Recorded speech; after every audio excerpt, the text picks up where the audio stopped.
So I was asked to post some additional pictures from the fully finished basement.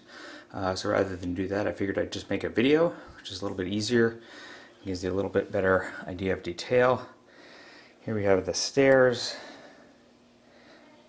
And this is the main room, which sports 5.1 surround. We've got our rear speakers here. These are the Energy Micros. Got the front television with also the Energy Micros. So you can see the system's not hooked up, but all the wires go basically behind the wall. So everything is a nice clean look. Eventually I'm going to be putting a MAME system down here, which is a computer that emulates old video games, and I'll have a whole joystick console and everything. I've got a closet here, which is where a lot of the AV distribution for the whole basement takes place. Over here we've got our kitchen. Decided to put a 3/4 kitchen. It basically has everything except a stove. Dark wood cabinets. Got all stainless appliances down here. The only thing left to do here is put a light underneath which you can see the wire sticking out there. But we've got a sink, popcorn maker.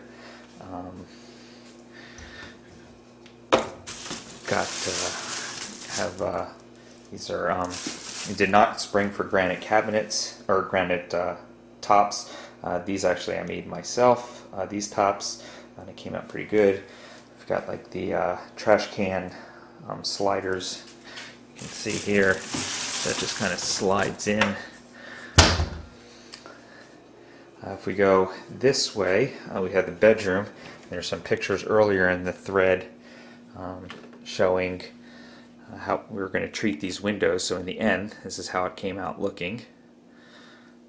So everything is angled. I think it came out actually pretty nice. The window ends up being not quite centered, but it gives us a max amount of headroom, and it made it so that we didn't have to move pipes. We've got the big egress window here.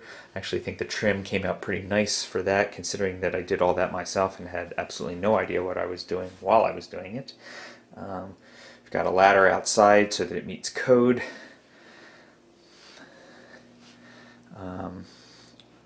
Nice sized closet, and this is the wall for where we'll be putting eventually another LCD TV. And again, everything is set up so that all the wiring is behind the wall. This is basically just the covering up all the ductwork. And if we go into here, we will see that we have a full bath. It's not monstrously large, but it's got a sink, obviously toilet, has a full shower,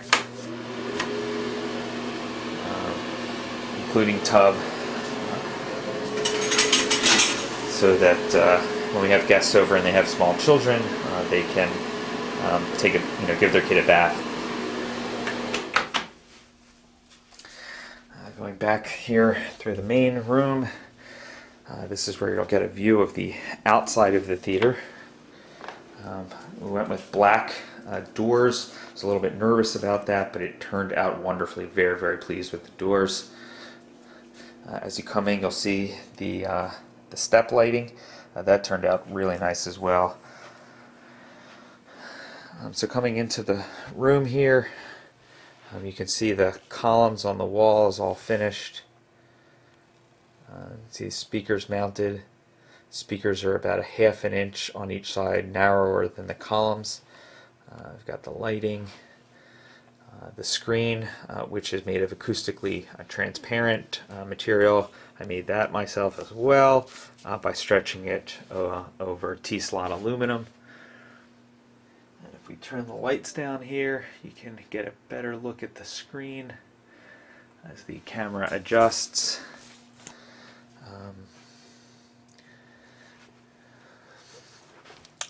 we have 7 chairs in this theater. We were originally planning to have 8, but when we actually got down to ordering the second row, we decided that having a narrower back row was going to be better. So we have 1 chair, love seat, 1 chair. And then on the top we have 3 more.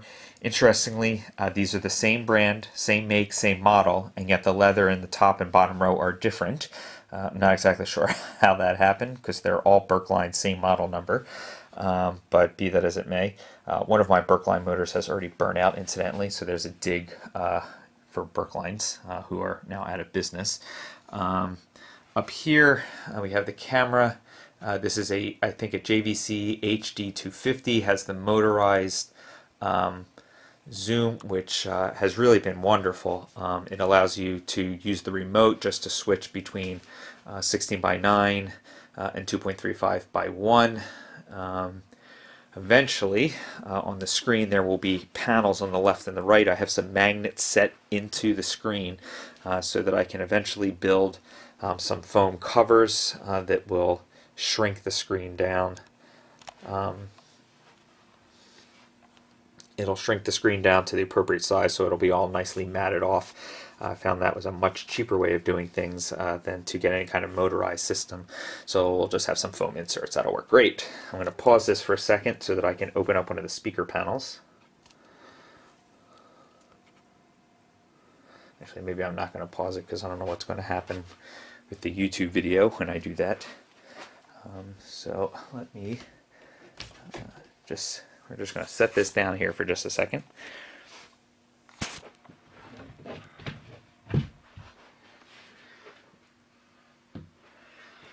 Okay, so here you can get a look at the, I had some pictures earlier from when we were designing this. And here you can sort of see, let's see if I can get a better picture here. Yeah, there we go.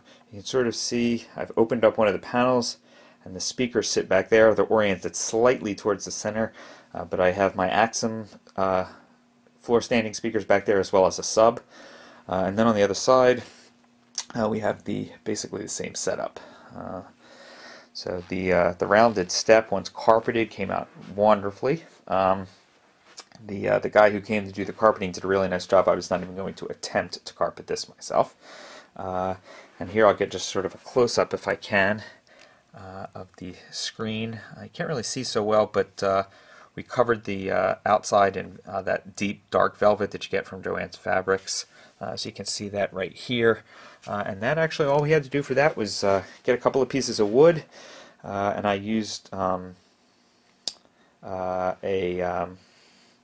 like a bolt sort of system, so basically it just clips on, and then it can be unclipped at any time in case we need to do anything with the screen. Get a quick look here at the molding. If I can, I'm not sure how well that's going to come out, but you can see the molding goes all the way around the room. We put in about 80 feet of rope light, and if I turn down the lights here for a second, you can really get that nice effect. You can sort of see how that glows all the way around the room. And then of course here we have our lighting system with presets. This is supposedly a 6-zone system, which I got off of eBay, but unfortunately, by the time I hooked it up, we realized only 4 of the zones actually worked. So, whatever. And then here is our AV slot. You can see there. I'm hopefully going to put a door in there that looks like an old-fashioned ticket window, but that is a work in progress. So that's the basement. Hope you all enjoyed it, and feel free to leave your comments.